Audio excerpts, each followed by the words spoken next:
আল্লাহ রাসূল সাল্লাল্লাহু আলাইহি ওয়াসাল্লাম আল্লাহ তাআলা সকল নবীকে বিশেষ একটি দোয়া দিয়েছিলেন, বিশেষ একটি দোয়া কবুলের নিশ্চয়তা দিয়েছিলেন। সকল নবীরাই দোয়া করেছে, যেমন নূহ আলাইহিস সালাতু ওয়াস সালাম দোয়া করেছে, রব্বি লা তাদার আলাল আরদি মিনাল কাফিরিনা দাইয়ারা।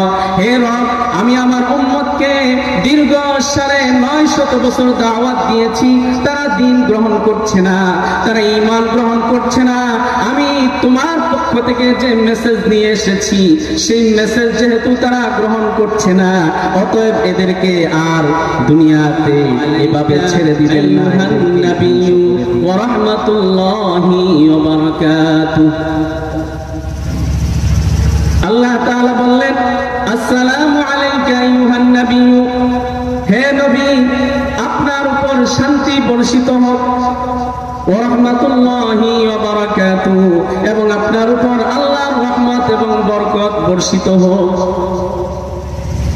এই যে বিষয়টা আল্লাহ তাআলা যখন এই জবাব দিলেন, তখন আল্লাহ রাসূল সাল্লাল্লাহু আলাইহি ওয়াসাল্লাম দেখলেন এখানে তো শুধুমাত্র শান্তি বর্ষণ হবে, রহমত বর্ষণ হবে, এখানে তো শুধুমাত্র আমাকে খাস করা হয়েছে, আমাকে বিশেষভাবে বলা হয়েছে যে রাসূলের উপর শান্তি বর্ষিত হোক, রাসূলের উপর আল্লাহর রহমত বর্ষিত হোক, রাসূলের উপর আল্লাহর বরকত বর্ষিত হোক।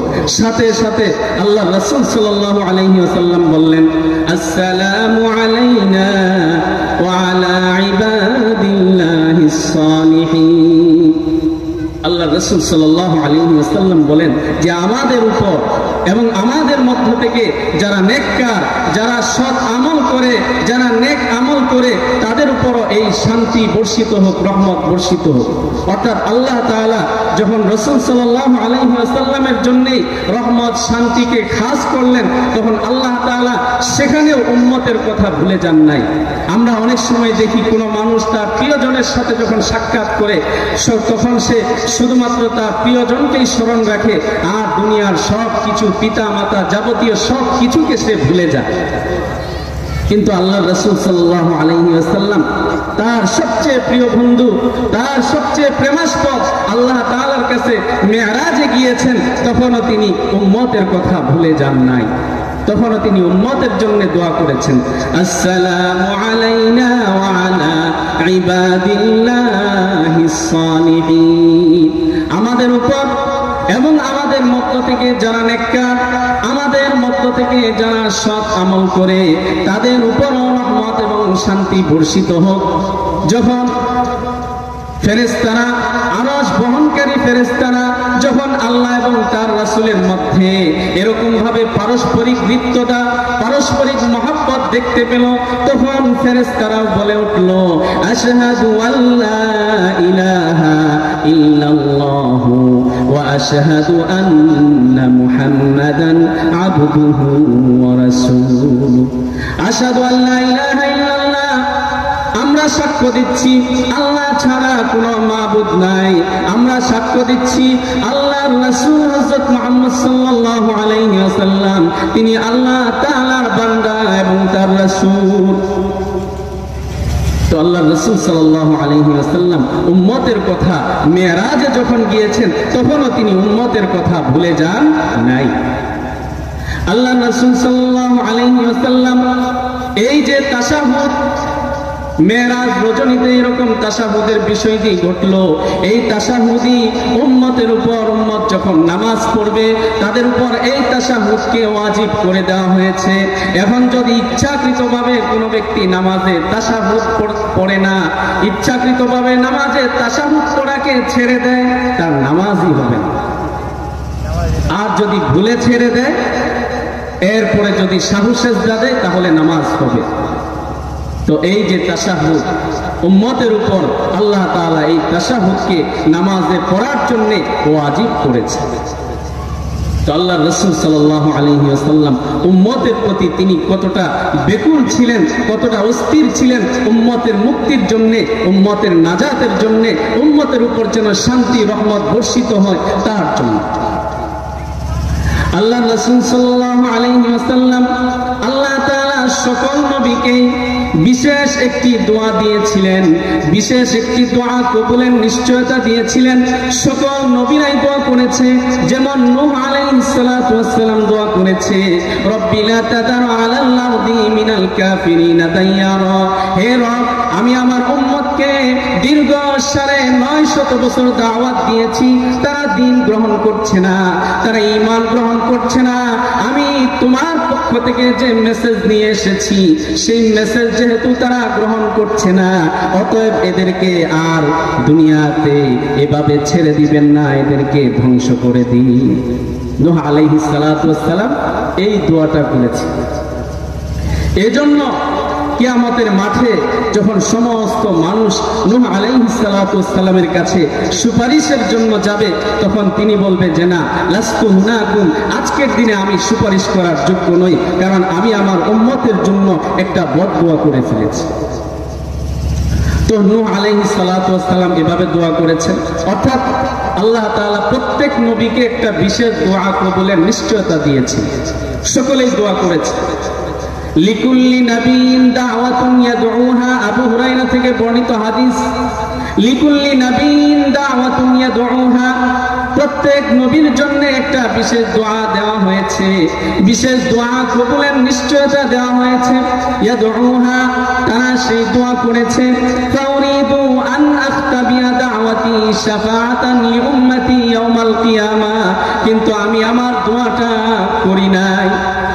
আমি আল্লাহ তাআলা যে একটা বিশেষ দোয়া কবুলের নিশ্চয়তা দিয়েছে, আমি সেই দোয়াটা কবুল করি নাই, বরং আমি সেই দোয়াটা আল্লাহর কাছে করি নাই, আমি সেই দোয়াটা কিয়ামতের মাঠে, হাসরের মাঠে করার জন্য আমি রিজার্ভ রেখে দিয়েছি। অর্থাৎ আল্লাহ রাসূল সাল্লাল্লাহু আলাইহি ওয়াসাল্লাম এই দোয়াটা কিয়ামতের মাঠে, হাসরের দিন করবেন, উম্মতের শাফাআতের জন্য, উম্মতের মুক্তির জন্য তিনি এই দোয়া করবেন। তো মুহতারাম উপস্থিতি, যে আল্লাহর রাসূল আমাদের জন্য, আমাদের মুক্তির জন্য, আমাদেরকে জাহান্নাম থেকে বাঁচিয়ে জান্নাতে নেওয়ার জন্য এত অস্থির, এত পেরেশান, এত বেকুল, সেই নবীর অনুসরণ আমরা কেন করছি? আমাদের মুক্তির কি প্রয়োজন নাই? আল্লাহ তাআলা বলেন, ফালাআল্লাকা বাখিউন নাফসাকা আলা আথারিহিম ইল্লাম ইউমিনু বিহাযাল হাদীসি আসাফা। আল্লাহ রাসূলকে লক্ষ্য করে আল্লাহ তাআলা বলছেন, তারা যদি ঈমান না আনে, তারা যদি দ্বীন গ্রহণ না করে, আপনি যে দ্বীন নিয়ে এসেছেন এটা যদি তারা গ্রহণ না করে, তাহলে কি আপনি আফসোস করতে করতে নিজেকে ধ্বংস করে দিবেন? অর্থাৎ আপনি তো দাওয়াত দিচ্ছেন, আপনি মানুষকে দ্বীনের কথা বলছেন, কিন্তু আপনার অবস্থা এমন পর্যায়ে গিয়েছে, আপনাকে এমন দেখা যাচ্ছে, মনে হচ্ছে তারা ঈমান গ্রহণ না করলে আপনি নিজেকে শেষ করে দিবেন, আপনি নিজেকে ধ্বংস করে দিবেন। হযরত ইব্রাহিম আলাইহিস সালাতু ওয়াস সালাম তার উম্মতের জন্য বিভিন্ন সময় দোয়া করতেন। এর মধ্যে একটা দোয়া হলো, রব্বি ইন্নাহুন্না আদলালনা কাসীরাম মিনান নাস, হে আমার প্রভু, এই প্রতিমাগুলো, এই মূর্তিগুলো, আদলালনা কাসীরাম মিনান নাস, অনেক মানুষকে পথভ্রষ্ট করেছে, অনেক মানুষকে গুমরাহ করেছে, অনেক মানুষকে দ্বীন থেকে বের করে দিয়েছে। মূর্তি, এই মূর্তি কি উপাসনার যোগ্য? যেই মূর্তি মানুষ নিজ হাতে তৈরি করে, মানুষের নিজ হাতে বানানো জিনিস, নিজ হাতে বানানো মূর্তি, সে আবার উপাস্যের যোগ্য হয় কিবা? সে আবার ইবাদতের যোগ্য হয় কিসের? তো আল্লাহ রাসূল সাল্লাল্লাহু আলাইহি ওয়াসাল্লাম এই দোয়া পড়লেন একদিন, যে রব্বি ইন্নাহুন্না আদলালনা কাসীরাম মিনান নাস, হে আমার প্রভু, এই মূর্তিগুলো আদলালনা কাসীরাম মিনান নাস, অনেক মানুষকে পথভ্রষ্ট করে দিয়েছে, অনেক মানুষকে দ্বীন থেকে বিচ্যুত করে দিয়েছে, গুমরাহ করে দিয়েছে। ফামান তাবিআনি ফাইন্নাহু মিন্নি, অতএব যে ব্যক্তি আমার অনুসরণ করে সে তো আমারই দলভুক্ত হলো, সে তো আমার দলেরই অন্তর্ভুক্ত হলো। ওমান আসানি ফাইন্নাকা গফুরুর রহিম, আর যে ব্যক্তি আমার অবাধ্য হয়, আমার নাফরমানি করে, এই বিষয়টা ইব্রাহিম আলাইহিস সালাতু ওয়াস সালাম বলছেন যে এই বিষয়টা হে আল্লাহ আমি আপনার হাতে ছেড়ে দিলাম। ফাইন্নাকা আনতাল আজিজুল হাকিম, কেননা আপনি মহাপরাক্রমশালী, আপনি দয়াশীল, আপনি প্রজ্ঞাময়। আল্লাহ রাসূল সাল্লাল্লাহু আলাইহি ওয়াসাল্লাম আরেকটা দোয়া পড়লেন, যে দোয়াটা ঈসা আলাইহিস সালাতু ওয়াস সালাম তার উম্মতের জন্য পড়তেন। ইন তুআযিবহুম ফাইন্নাহুম ইবাদুক।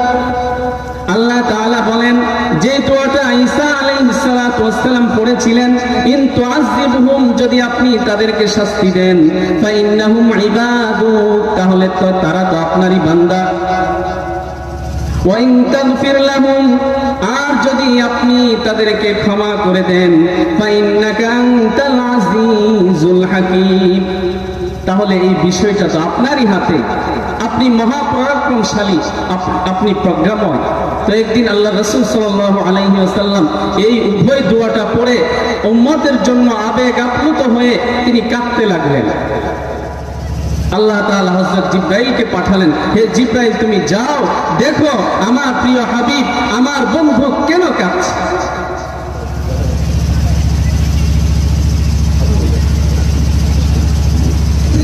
তো যাও আমার হাবিবের কাছে যাও, আমার বন্ধুর কাছে যাও, তিনি কেন কাঁদছে।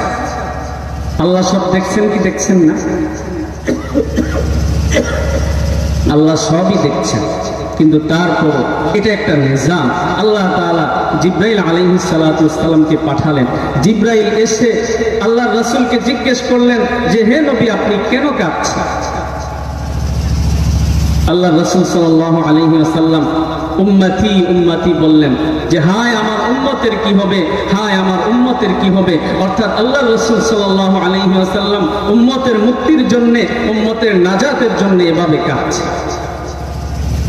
এবার আল্লাহ তাআলা জিবরাইলকে ডেকে বললেন, ইয়া জিবরিল ইযহাব ইলা মুহাম্মাদ, মুহাম্মাদের কাছে যাও।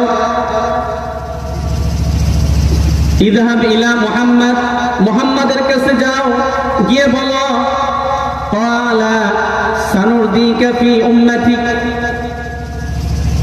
ফাকালা সানুরদিকা ফি উম্মতিক, গিয়ে বলো যে আমি আপনার উম্মতের ব্যাপারে আপনাকে সন্তুষ্ট করে দিব।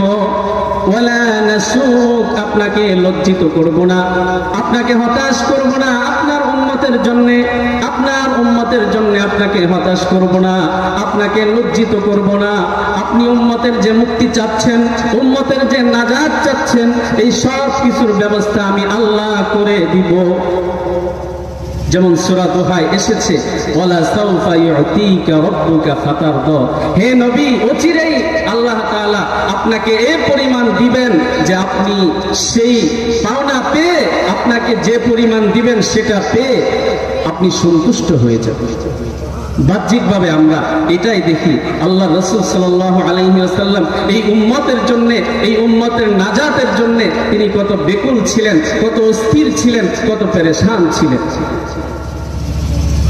কিন্তু এই উম্মত কোথায় যাচ্ছে? এই উম্মতের কি মুক্তির প্রয়োজন নাই? এই উম্মতের কি নাজাতের প্রয়োজন নাই? এই উম্মতের কি জাহান্নাম থেকে বেঁচে জান্নাতে যাওয়ার প্রয়োজন নাই? তাহলে কেন বিভিন্ন দিকে দৌড়াচ্ছে? কেন বিভিন্ন বাতিল ফেরকার দিকে, বিভিন্ন বাতিল পন্থীদের দিকে কেন দৌড়াচ্ছে? আমি তো তাদেরকে নাজাতের জন্য, আমি তো তাদেরকে মুক্তির জন্য, আনা আখিবুন বিহুজাজিকুম আনিন নার, আমি তো তোমাদেরকে কোমর ধরে ধরে তোমাদেরকে জাহান্নাম থেকে মুক্তি দেওয়ার জন্য সর্বোচ্চ চেষ্টা করেছি। ওয়া আনতুম তাফাত্তালুনা মিন ইয়াদি, কিন্তু তোমরা আমার হাত থেকে ছুটে কোথায় যাচ্ছ? আর কেউ তো মুক্তি দিতে পারবে না, আর কেউ তো নাজাত দিতে পারবে না, তাহলে কেন দৌড়াচ্ছ? তো মুহতারাম উপস্থিতি, আমি সংক্ষিপ্ত আল্লাহর রাসূল সাল্লাল্লাহু আলাইহি ওয়াসাল্লাম এই উম্মতের নাজাতের জন্য, এই উম্মতের মুক্তির জন্য কত পেরেশান ছিলেন, কত বেকুল ছিলেন, কত অস্থির ছিলেন, এই বিষয়ে সামান্য কয়েকটা আলোচনা করলাম। এই বিষয়গুলো জানতে পারলেই আল্লাহ রাসূলের প্রতি আমাদের মহব্বত পয়দা হবে, আল্লাহ রাসূলের প্রতি আমাদের ভালোবাসা পয়দা হবে। আল্লাহ রাসূলের প্রতি আমাদের ভালোবাসা কিভাবে হবে? আল্লাহ রাসূল বলেছেন, মান আহাব্বা সুন্নতি ফাকাদ আহাব্বানি। আল্লাহ রাসূলকে আল্লাহর রাসূলের ভালোবাসা যদি পেতে চায় তাহলে আল্লাহর রাসূল কি বলেছেন, মান আহাব্বা সুন্নতি, যে আমার সুন্নতকে ভালোবাসলো, ফাকাদ আহাব্বানি, সে যেন আমাকেই ভালোবাসলো। তাহলে আল্লাহর রাসূলের সুন্নাহ অনুসরণের মাধ্যমে, তার সুন্নাহ পালনের মাধ্যমে আল্লাহর রাসূলের প্রতি আমাদের ভালোবাসা সৃষ্টি হবে। আর শুধুমাত্র ভালোবাসায় ভালোবাসায় মিলাদ অনুষ্ঠান করলাম, ভালোবাসায় উরস করলাম, ভালোবাসায় কত কিছু করলাম, কিন্তু আল্লাহর রাসূলের সুন্নাহ আমাদের ভিতরে আসলো না, আল্লাহর রাসূলের ভালোবাসা আমাদের মধ্যে আসলো না। তো মুহতারাম উপস্থিতি, আল্লাহর রাসূল আমাদের উম্মতের মুক্তির জন্য কত পেরেশান ছিলেন, এই বিষয়ে কয়েকটা কথা আরজ করলাম। আল্লাহ পাক আমাদেরকে বুঝার ও আমল করার তৌফিক দান করুন।